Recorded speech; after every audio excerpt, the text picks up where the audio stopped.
Welcome to everyone tuning in. Very excited to see you here. Of course, excited to have a conversation about money and crypto and the economy and all that fun stuff, like we always do, breaking it down, trying to have a few laughs and jokes and a little bit of fun along the way, of course.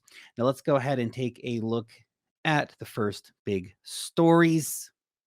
Bitcoin, Bitcoin, Bitcoin.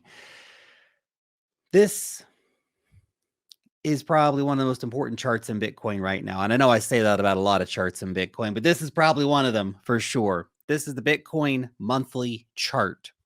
Now, this is showing the MACD, and we have our first monthly bull cross in a very, very long time here for Bitcoin.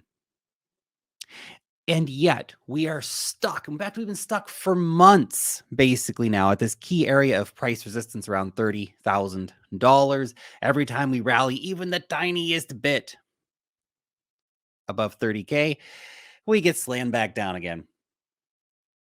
That is because there is a huge, huge amount of Bitcoin that changed hands at $30,200 approximately. And there are a lot of people, every time we get a little rally above 30K, who are getting out, of course, changing their Bitcoin over to the more patient long-term holders, obviously.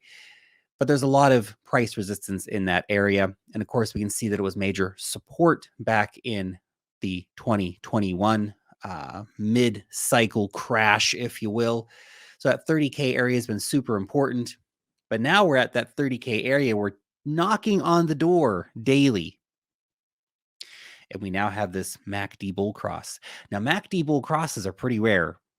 Looking at the monthly charts here, of course, there hasn't been that many months in Bitcoin's history, but still, when we have a monthly bull cross, historically, it has been a pretty damn good thing for the price moving forward. Now, I want to be very clear. That's not to say that we're going to see like some mega moon instantly. That's not how it works. That's not how it works. For example, we had a MACD bull cross in December 2015.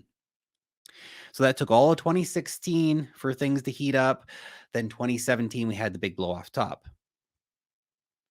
So, you know, it's pretty interesting. It can take a while, but we're definitely moving in the right direction. It's nice to see these early indicators coming in. And of course, there's a lot of indicators like that. I wanted to share this too. This is from Fidelity. They actually wrote this back in 2020, just before the Bitcoin halving. And it's pretty interesting because I feel like it's just as true today as it was back then, because the price isn't that much different than it was back then, especially when we consider where the price could be in 5 years, 10 years time. I know a lot of people don't like to think about, well, where are my investments going to be in 5 or 10 years? Bitcoin is one of the crypto investments you actually can think like that. Not that many cryptos fall into such a category of long-term thinking. A lot of them are much shorter term plays. Some of them you can only get in and out within a couple weeks. Some of them last a few months, some a couple years. A lot of coins do not make it though. This is high-tech startup world, and the failure rate is incredibly high. And of course, the potential for fraud and scams and all that stuff, super high as well. When we talk about the big coins, Bitcoin, where is it going to be in a few years' time? Well, Fidelity wrote this back in 2020. It said, Bitcoin can be described as an aspirational store of value, creating value as it matures into a store of value.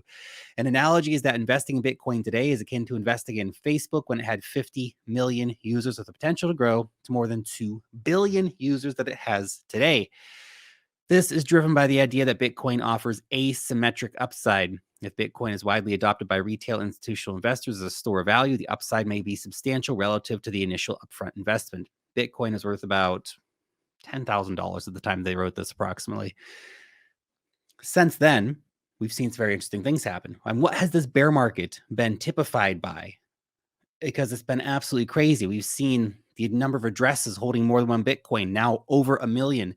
We've seen the amount of Bitcoin on exchanges continually going down. We are seeing BlackRock coming in. They wrote this before MicroStrategy started buying, or maybe just after. I think it was before MicroStrategy started buying. They wrote this before El Salvador made Bitcoin into a national currency. They wrote this before a lot of crazy things happened. Prescient to an extent. But it's interesting to think that in a lot of ways, we're still so early, not as early as we were back then, but we're still pretty damn early when it comes down to it for the potential for Bitcoin moving forward. We are still in the early days. Global adoption is still tiny compared to where it's likely to be in 10 years' time. I want to share this chart with you too from the rational root. The root. We are now 81% of the way to the Bitcoin halving. And it's interesting to think about where we kind of fall in terms of previous price action when we were this far along to the Bitcoin halving. And of course, it's just an arbitrary number, right? We can't draw any specific conclusions or anything from this. But we can see back in 2015 that we actually had a nice run into the Bitcoin halving. Of course, not to say that we came to a new all-time high. We haven't done that in any cycle yet. I'm sure we'll break that at some point. A lot of people have been saying, look, we're basically shooting up straight to 150K. BlackRock Bitcoin ETF is going to get approved. We're going straight to the moon. Hey, it's possible. I'm here for that if it happens. I'm ready. My bags are packed, baby. Let's do it. But it's not the most likely scenario based on our historical understanding of how cycles have played out. But what's interesting is that when that new cycle starts, the price appreciation can start moving pretty fast in the market. Now, in the last two Bitcoin halvings, the price didn't move straight away. We get all this anticipation for the Bitcoin halving. Oh my gosh, the Bitcoin halving is coming to a big event. It is a big event, but it doesn't have any immediate overnight impact. Bitcoin halving happens, price kind of stagnates for a couple of months, and then blammo, for one reason, one day, we hit the tipping point where the people gobbling up Bitcoin and the new narratives start forming up. Price just lifts off, dragging the entire market right along with it. We're heading in that direction, slowly but surely. Also, I like this one from Bitcoin Archive. This is a chart showing the S&P 500 versus the price of Bitcoin. The last time the S&P 500 was up this high, Bitcoin was at $59,000, to show you just how heavily we are lagging behind the major indexes, the entire equity market. We've had this wild equity bull market this year. Stock prices have gone insane. A lot of major stocks are up over 100% this year. A lot of big tech stocks, especially anything that has anything to do with AI, up massively. NVIDIA hit new all-time highs, joined the $1 trillion market cap club. I mean, it's been a crazy year for equities. And it hasn't really been a crazy year for crypto. A lot of people are still staying away from crypto. If we had had the same kind of excitement that equity markets had, Bitcoin would be a lot higher right now. But we just haven't had that. We're kind of playing our own music over here, so to speak. And it was so reminiscent of 2019, where S&P 500 put in multiple new all-time highs and Bitcoin didn't get closer than 30% away from the previous all-time high. So we only got up to 14K, which is 30% less than the 20K that we hit in December of 2017 back in, that happened back in 2019 when we hit the 14K mark. Similar vibes, I feel, for 2023 in so many ways. It's so weird how these cycles play out. But yeah, tech stocks have been the place to be this year. And yeah, there's been money to be made in crypto without a doubt, but a lot of that money being made in crypto is just kind of the same people standing around and just, you know, pass the money from one person to the other. It's hamster racing this week. It's Telegram bots the next week, so on, so forth. Yeah, we go around in circles a bit here in crypto.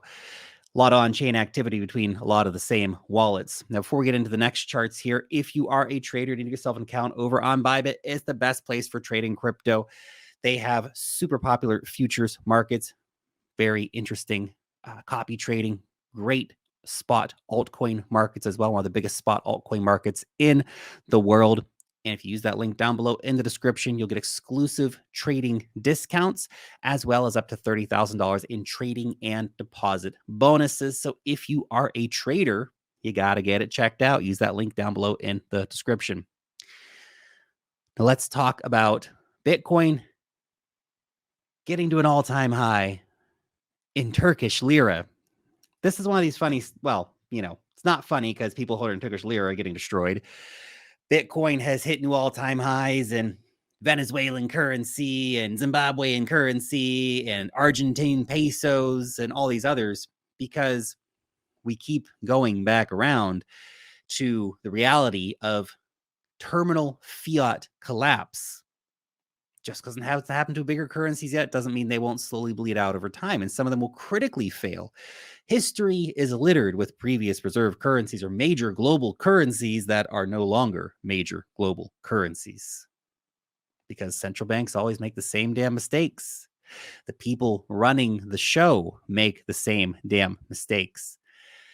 Here we see, if you had been a Bitcoin holder in Turkey, you would have been absolutely outperforming anybody stuck in a big pile of Turkish lira.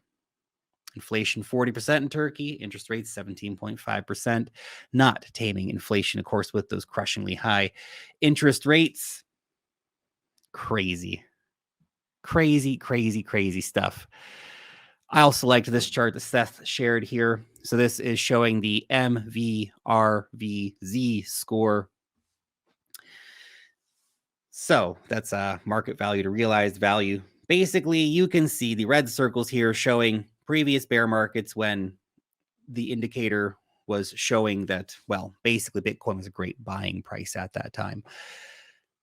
And you can see, of course, what happens when we finally flip back over the zero line there and start trending back up. Some of these on-chain indicators is quite interesting, because so many of these on-chain indicators have been showing that we are moving in the right direction for the cycle. So we have the technical indicators, the on-chain indicators, and macro still being a bit funky.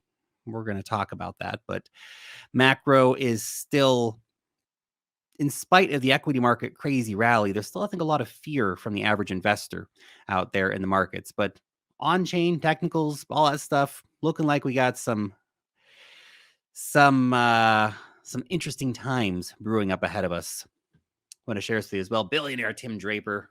We're going through one of the most exciting decades I think we'll ever see in our lifetime, because we have Bitcoin transforming the way that currency and commerce is done. And it is a pretty exciting time, because you have to realize this is the first time we've had real monetary competition basically ever. It's because went from gold, and then we went to paper garbage, which was initially based off of gold. And then they just did away with even linking it to gold. And that's just paper and a trust us bro model. Now we have something new. We have something interesting. We have cryptocurrency technology. We have Bitcoin. A new monetary beast is amongst us. And it's very, very exciting. And I'm much more excited, of course, about Bitcoin compared to the Chinese yuan. Okay, the Chinese yuan is going to become the new global reserve currency in 10 or 20 years, and it's going to overtake the US dollar. Same boss, new boss, same as the old boss, man. Not excited about that. A BRICS gold-backed currency, if they really do it.